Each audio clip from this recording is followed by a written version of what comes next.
Buenos días compañeros y maestro, bienvenidos a lo que sería nuestra exposición de la materia de criterios estructurales, perteneciente al equipo conformado por Jorge Tinajero Contreras, José Luis Ortega Argote, José Manuel Gaitán Cardoso y su servidor Marco Antonio Colín Pérez. Vamos a empezar primero que nada por la importancia de la materia de criterios estructurales, y es que en la vida de un arquitecto las estructuras son parte fundamental de la práctica profesional. Si no se tiene un conocimiento de ellas ni los criterios profesionales adecuados, esto podría llegar a traer graves problemas del ámbito legal y económico, además de limitaciones a la hora de diseñar, ya que no se conocen ni se tienen en cuenta todas las herramientas con las que se puede llegar a dar resolución a un problema u otro. Así que como estudiantes encaminados a ejercer la carrera de arquitectura es de vital importancia empezar a obtener, racionalizar y diseñar de acuerdo a dichos conocimientos y criterios aprendidos a lo largo de la carrera en sus múltiples materias relacionadas al ámbito del diseño, al ámbito constructivo, al ámbito estructural y al ámbito de los materiales. Un ejemplo, dos ejemplos de lo que podrían ser los problemas o las graves consecuencias que se podrían tener si no se diseña estructuralmente de la forma correcta sería, por ejemplo, lo que pasó cuando sucedió el colapso de la línea 12 del metro, o cuando colapsó también el colegio Repsamen durante el terremoto del 2017. Estas dos fallas tienen en común que se dieron porque las estructuras no fueron bien calculadas o bien no se usaron la cantidad ni los materiales adecuados para su construcción. Pasamos a lo que sería la relación con otras materias. Tenemos primero que nada la relación con las materias de diseño. Los criterios estructurales tienen una importante relación con las materias de diseño, tanto por la parte estructural como por la parte estética también. Por ejemplo, a la hora de estar diseñando una casa habitación, la relación estructural se refiere a qué tipo de estructura podríamos usar en base a los claros que queremos librar, en base a las cargas que la vivienda va a sostener, en base al entorno y el tipo de cimentación que se debe emplear, solo por mencionar algunos de los factores que afectan la manera en que deberá ser diseñada la estructura. En cuanto a la relación estética, se refiere a que si empleamos un tipo u otro de estructura, cómo nos hará lucir el edificio. Si hacemos uso de un sistema constructivo u otro, qué sensaciones nos creará el espacio. Si queremos una volumetría más compleja o comprometida, cuál sería el material ideal a utilizar, etcétera. Número 2. La relación con las materias teórico-históricas. Los criterios estructurales se relacionan con las materias de esta índole porque a través de ellos podemos llegar a aprender gran cantidad de cosas aplicando simplemente la observación de las grandiosas y antiguas estructuras y analizando cómo es que éstas han logrado mantenerse de pie por siglos o incluso milenios. Podemos llegar a descubrir sus secretos estructurales, en pocas palabras. Número 3. Relación con las materias económico-administrativas. Tener criterios estructurales nos lleva a poder conocer las características de las distintas estructuras, sistemas constructivos y de los materiales, entre los cuales están el tiempo de construcción y el precio aproximado de dichos materiales, lo que nos ayudará a poder elegir de mejor manera qué sistema constructivo emplear, dependiendo de cuánto tiempo y recursos económicos tengamos disponibles para la realización de la obra. Ahora sí pasaríamos a la siguiente diapositiva, que es la definición de estructura. Tenemos dos definiciones, la definición general y la definición en el ámbito de la construcción. Vamos a empezar dando la definición general para que quede un poco más claro. La palabra estructura se refiere a la disposición o distribución de las partes de un todo, cuyo orden y relación entre sí permiten el funcionamiento de un determinado sistema. En una estructura, cada elemento tiene una función específica y una correlación con los demás elementos que componen dicha estructura. Esto hace posible que el sistema sea eficaz en su propósito. Por lo tanto, una estructura está diseñada para cumplir una función. Pasamos a lo que es la definición en el ámbito de la construcción. Es un conjunto estable de elementos resistentes de una construcción con la finalidad de soportar cargas y transmitirlas para llevar finalmente estos pesos o cargas al suelo. Esto es un conjunto capaz de recibir cargas externas, resistirlas internamente y transmitirlas a sus apoyos. El suelo es por último quien recibe todos los efectos producidos por dichas fuerzas. La estructura tendrá entonces forma y dimensiones. Estará constituida por un material apto para resistir, como puede ser hormigón, madera, acero, entre muchos otros, y tendrá presente la existencia de vínculos entre los distintos elementos que la componen. Tipos de estructuras. Estructuras de armazón por marcos rígidos. Los marcos rígidos pueden construirse tanto en hormigón armado, de metal o de madera, conformado por las columnas, que son los elementos verticales que reciben las cargas de las vigas y de los tramos de las columnas. Las vigas son los elementos horizontales que reciben directamente las cargas permanentes o relativas al uso de la construcción. Y las conexiones o juntas son las uniones entre los distintos elementos que componen la estructura, también llamados nudos, juntas o nodos. Estructura superficial. Son aquellas que consisten en superficies extensas, delgadas y que funcionan para resolver solo fuerzas internas dentro de ellas. Las estructuras superficiales más puras son las que están sometidas a tensión, ya que a menudo están hechas de un material incapaz de ofrecer resistencias significativas fuera del plano. Las superficies a compresión deben ser más rígidas que las que soportan tensión debido a su posibilidad de pandeo. Estructura adobedadas. Son estructuras formadas por arcos y bóvedas que permiten cubrir espacios mayores y aumentar los huecos en las estructuras. Trabajan resistiendo las fuerzas que reciben y transmiten, llamadas empujes, mediante a esfuerzos de compresión. Son una carga fija y su tipo de fuerza es de compresión. Las abovedadas se utilizan arcos, bóvedas y cúpulas que equilibran el peso de la estructura, con una fuerza recayendo de forma lateral. Estructuras trianguladas. Las estructuras trianguladas se caracterizan por la disposición de barras formando triángulos que resultan ser muy resistentes y ligeras a la vez. Estas son las estructuras más resistentes ya que distribuyen mejor todo su peso, además de que por norma de seguridad no todos los materiales son susceptibles para ser usados. Las uniones entre estas barras normalmente no son rígidas para evitar rigideces perjudiciales. Los triángulos que forman la pieza base de las estructuras son indeformables por su tipo de disposición. Hablaremos de cómo trabajan las estructuras. Fuerza de compresión.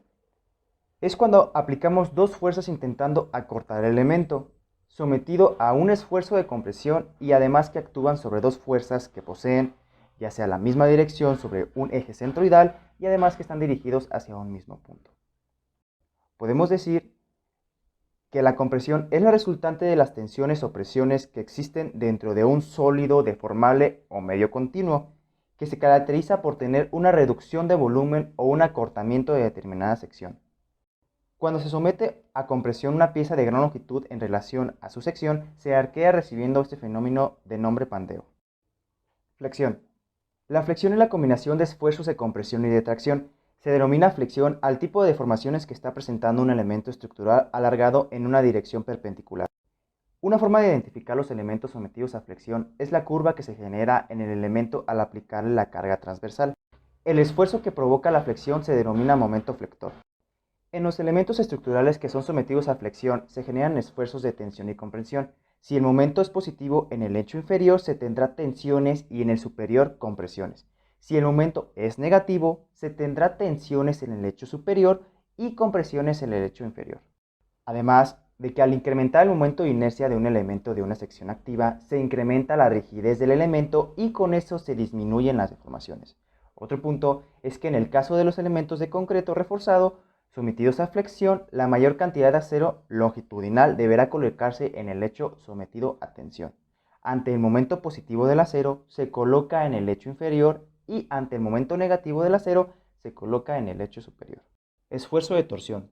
La torsión es la solicitación, reacción interna, que se presenta cuando se aplica un momento sobre el eje longitudinal de un elemento constructivo. Un elemento sometido a torsión causa esfuerzos cortantes en el plano perpendicular y en la dirección radial, desde el núcleo hasta la superficie externa. Esfuerzo de tracción. La tracción es el esfuerzo al que está sometido un cuerpo por la aplicación de dos fuerzas que actúan en un mismo sentido opuesto y tienden a estirarlo. Cuando se trata de cuerpos sólidos, las deformaciones pueden ser permanentes. En este caso, el cuerpo ha superado su punto de fluencia y se comporta de forma plástica. Si las deformaciones no son permanentes, se dice que el cuerpo es elástico, de manera que, cuando desaparece el esfuerzo de tracción, aquel recupera su primitiva longitud. Esfuerzo cortante. La fuerza cortante viene a ser el resultado de la acción de fuerzas verticales que actúan en la sección determinada en la viga y tiende a cortar la viga. La fuerza cortante resultante genera esfuerzos horizontales y verticales. La combinación de estos esfuerzos cortantes generan esfuerzos de compresión y esfuerzos de tracción diagonal, además de que los componentes de los esfuerzos cortantes pueden obtenerse como las resultantes de las tensiones cortantes. Las estructuras de acero son el conjunto de elementos que forman parte de la resistencia de la construcción. Esta se basa en un marco o esqueleto de cualquier estructura cuyos componentes en su total cuentan con columnas y vigas para apoyar el peso.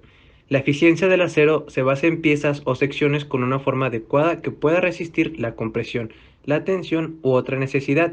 Estas se fabrican debidamente bajo normas y estándares que regulan las características que deben de cumplir los aceros, existiendo así tres tipos de agrupaciones de aceros: acero al carbono, acero de baja aleación y alta resistencia, y aceros de baja aleación y alta resistencia y resistencias a la corrosión. En el mercado existen tipos de aceros. Está el ASTM A36, ASTM A529 G50, ASTM A572 G50, ASTM 992-50, contando con sus respectivas ventajas de las construcciones de acero, las cuales son una rapidez de armado, ya que estas pueden preparar en un taller y solo llegar a atornillar. Otra ventaja sería que tienen una fácil transportación, ya que pueden ser armables y desarmables. Otra ventaja es que al tener una mejor resistencia pueden proponer distintos diseños arquitectónicos al gusto: grandes, claros, vigas y algunos volados, pasando por la última, que sería que es sustentable, ya que se puede reciclar al 100%. El acero cuenta con una gran cantidad de propiedades mecánicas. Estas varían según cómo se haya fabricado y su composición, así como a su vez al momento de prepararse si tuvo muchas impurezas. Entre las propiedades mecánicas está la plasticidad. Esta es una manera que tiene el acero de mantener su forma después de haberle metido un esfuerzo. Estos son aliados con un porcentaje del carbono. Fragilidad, la cual entiende la facilidad con la que el acero puede llegar a romperse. Cuando el acero es aliado con carbono, puede llegar a ser más frágil. Maleabilidad, esto permite al acero ser laminado. Esto es una de sus mejores características. Dureza, es la capacidad que tiene un metal ante agentes abrasivos, ya que mientras más acero se le agregue, más duro se volverá. Pasando con la última, que sería la tenacidad, es donde se puede notar la capacidad que puede tener un acero para ver qué aplicación se le puede dar de fuerza. El concreto es uno de los materiales más indispensables para las carreras encargadas en la construcción, ya que este es el encargado de poder concebir las construcciones en las ciudades. Estos tienen una sencillez de materiales que los componen, en el cual se incluyen de una manera monolítica, dándole características únicas dependiendo así de su aplicación. A grandes rasgos, el concreto es una mezcla de materiales que se pueden concebir como aglomerantes. Nosotros lo conoceríamos como el cemento Portland, teniendo así la característica de soportar grandes esfuerzos de compresión. Teóricamente, el concreto armado es en el que el acero se incrusta de tal manera en que los dos materiales crean una fuerza de resistencia. Las varillas de refuerzo de acero, barras o malla absorben la tracción o cizalladura. Este posee una increíble resistencia del acero y la del hormigón trabajan en conjunto para aumentar su resistencia. Entre las principales propiedades mecánicas del concreto se puede encontrar la resistencia a la compresión. Esta se basa en representar la condición de carga en la que el concreto exhibe su capacidad de soportar los esfuerzos, pasando así con lo que sería la resistencia a tensión, ya que dependiendo de la tensión de la pasta y los agregados, la adherencia puede variar, contando así con tres tipos de tensiones. Sería prueba de tensión directa, prueba de tensión indirecta y prueba de tensión por fricción, pasando así con el módulo de elasticidad. Este se sabe cuando se someten esfuerzos de compresión longitudinal. Es la relación que existe entre el esfuerzo y la deformación unitaria axial. Pasando con la última, que sea resistencia cortante y torsión. Esta nos dice la inclusión de acero puede aumentar la resistencia cortante y torsión. Las fibras de acero que se incluyan deberán de ser en cantidad suficiente. La técnica constructiva del concreto armado, hormigón armado, o también conocido como hormigón reforzado, se basa en la combinación de dos materiales, del concreto y el acero de refuerzo. Estos materiales se fusionan con el fin de conformar elementos estructurales tales como serían vigas, columnas, muros, fundaciones, losas y otros. Esto con el fin de garantizar una adherencia entre dos o más materiales, nos permite que los dos materiales trabajen como uno solo. Para asegurar la adherencia, las mezclas de hormigón, también denominado como concreto, recubren en su interior las barras o mallas de acero de refuerzo denominadas armaduras, contando así con lo que sean las ventajas y desventajas, teniendo como ventaja que son materiales fáciles de conseguir, que por la compresión y atracción puede generar una gran estabilidad, que es una técnica de adaptabilidad para conseguir varios diseños, hace que tenga una estabilidad y durabilidad por un tiempo prolongado, puede resistir incluso 3 horas en el fuego y requiere muy poco mantenimiento, así como sus desventajas es que su utilización es muy compleja para varios diseños arquitectónicos, no se puede utilizar en obras modernas, en edificaciones con gran altura el peso no le ayuda y su aplicación hace que las construcciones tengan un peso muy elevado. El sistema estructural en acero se basa en un marco o esqueleto de cualquier estructura cuyos componentes, en su mayoría, son columnas y vigas de acero. Estos elementos nos ayudan para soportar el suelo, losas y los muros de un edificio. Las estructuras de este sistema son las que los elementos soportantes, tanto verticales como horizontales, son de perfiles de acero laminado, como angulares, canales, vigas, en Ts y etcétera. Son elementos prefabricados que se preparan en un taller y se llevan a la obra listas para ser colocadas. En comparación con otros sistemas estructurales, este es más económico debido al ahorro del tiempo de ejecución. La unión de los elementos entre sí se hace remachada, soldada o con pernos y pasadores. Estas estructuras de acero se fabrican con piezas de perfiles de acero ensambladas. Las ventajas de este sistema estructural las podemos ver en su rapidez en el armado, una fácil transportación, una mejor resistencia para proponer diseños arquitectónicos más grandes, como claros, vigas voladas, etc. Es sustentable y es dúctil. Aunque también cabe mencionar que, como desventajas, el mantenimiento es más costoso, ya que el material es sensible a la corrosión. La exposición a temperaturas elevadas acelera la pérdida de fuerzas de la estructura. Son más sensibles a torceduras o movimientos y se requiere mano de obra especializada. En cuanto a seguridad estructural, se denomina como una serie de condiciones que debe cumplir los edificios para considerar que las actividades para los que fueron diseñados puedan realizarse de forma segura. La seguridad estructural contempla dos aspectos distintos: la resistencia y estabilidad y las condiciones de servicio. Los criterios de diseño se realizan de acuerdo a la norma NTC de la Ciudad de México del 2017, en la sección que nos habla sobre estados límites, en la cual se entenderá por estado límite cualquier comportamiento de una estructura o parte de ella a partir de la cual deja de cumplir con algunas de las funciones o requisitos para la que fue proyectada. Estos estados los podemos dividir en estado límite de falla y estado límite de servicio. Se presentará el estado límite de falla como el agotamiento definitivo de la capacidad de carga de una estructura o de cualquiera de sus miembros, o por el hecho de que sin agotar su capacidad de carga, la estructura sufra daños irreversibles que afecten su resistencia ante nuevas aplicaciones de carga. El estado límite de falla dúctil se considera cuando la capacidad de carga de la sección, elementos o estructura se mantenga para deformaciones apreciables mayores que las existentes antes de alcanzar el estado límite. Y se considerará el estado límite de falla frágil cuando la capacidad de carga se reduzca bruscamente al alcanzar el estado límite.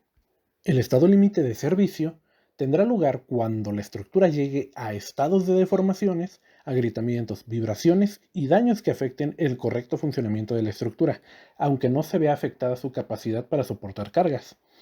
Aquellos que se consideran estados límites de servicio son las deformaciones que ocasionan daños inaceptables a la construcción o a las vecinas, o que causan interferencia con el funcionamiento de equipos, instalaciones, drenajes y servicios públicos. B. Vibraciones que afecten el funcionamiento de la construcción, que produzcan molestias o sensación de inseguridad en sus ocupantes. Y C. Las grietas, desprendimientos, astillamientos, aplastamientos, torceduras y otros daños locales que se afecten el funcionamiento de la construcción. En cuanto a la resistencia de diseño, se entenderá a la magnitud de una acción o de una combinación de acciones que provocaría la aparición de un estado límite de falla de la estructura o cualquiera de sus componentes. En general, la resistencia se expresa en términos de la fuerza interna o combinación de fuerzas internas que corresponde a la capacidad máxima de las secciones críticas de la estructura.